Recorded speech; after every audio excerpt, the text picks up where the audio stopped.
Hachette Audio presents The Late Show. Written by Michael Connelly. Read by Katherine Moennig.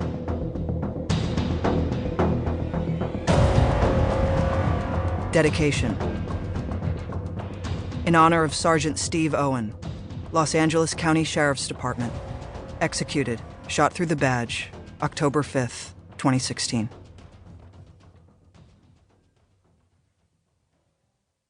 Chapter 1. Ballard and Jenkins rolled up on the house on El Centro shortly before midnight. It was the first call of the shift. There was already a patrol cruiser at the curb out front, and Ballard recognized the two blue suitors standing on the front porch of the bungalow with a gray-haired woman in a bathrobe. John Stanley was the shift's senior lead officer, the street boss, and his partner was Jacob Ross. "I think this one's yours," Jenkins said. They had found in their 2-year partnership that Ballard was the better of the two at working with female victims. It wasn't that Jenkins was an ogre, but Ballard was more understanding of the emotions of female victims. The opposite was true when they rolled up on a case with a male victim. "Roger that," Ballard said. They got out of the car and headed toward the lighted porch.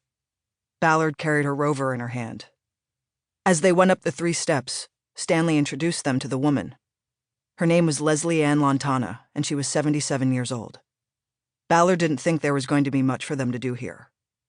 Most burglaries amounted to a report, maybe a call for the fingerprint car to come by if they got lucky, and saw some indication that the thief had touched surfaces from which latent prints were likely to be pulled. Mrs. Lantana got a fraud alert email tonight saying someone attempted to charge a purchase on Amazon to her credit card, Stanley said.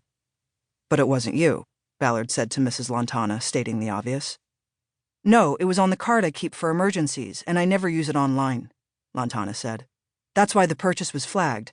I use a different card for Amazon." "Okay," Ballard said. "Did you call the credit card company?" "First I went to check on the card to see if I'd lost it, and I found my wallet was missing from my purse. It's been stolen." "Any idea where or when it was stolen?" "I went to Ralph's for my groceries yesterday, so I know I had my wallet then. After that I came home and I haven't gone out." "Did you use a credit card to pay?" "No, cash. I always pay cash at Ralph's. But I did pull out my Ralph's card to get the savings." "Do you think you could have left your wallet at Ralph's? Maybe at the cash register when you pulled out the card?" "No, I don't think so. I'm very careful about my things, my wallet and my purse. And I'm not senile." "I didn't mean to suggest that, ma'am. I'm just asking questions." Ballard moved in another direction, even though she wasn't convinced that Lantana had not left her wallet behind at Ralph's, where it could have been snatched by anybody. "Who lives here with you, ma'am?" she asked. "No one," Lantana said. "I live alone, except for Cosmo.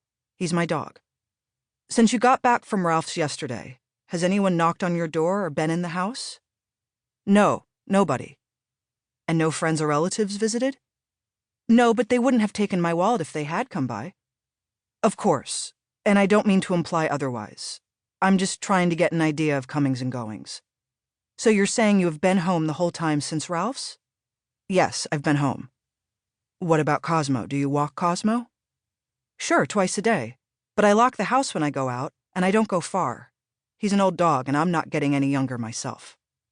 Ballard smiled sympathetically. "Do you take these walks at the same time every day?" "Yes, we keep a schedule. It's better for the dog." "About how long are your walks?" 30 minutes in the morning and usually a little longer in the afternoon, depending on how we feel." Ballard nodded. She knew that all it would have taken for a thief cruising the area south of Santa Monica was to spot the woman walking her dog and follow her home. He'd keep watch to determine if she lived alone, and then come back the next day at the same time when she took the dog out again. Most people didn't realize that their simplest routines made them vulnerable to predators. A practiced thief would have been in and out of the house in 10 minutes tops. "Have you looked around to see if anything else is missing, ma'am?" Ballard asked. "Not yet," Lantana said. "I called the police as soon as I knew my wallet was gone."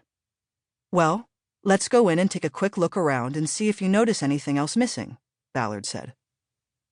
While Ballard escorted Lantana through the house, Jenkins went to check whether the lock on the back door had been tampered with. In Lantana's bedroom there was a dog on a sleeping cushion. He was a boxer mix, and his face was white with age. His shining eyes tracked Ballard, but he did not get up. He was too old. He emitted a deep...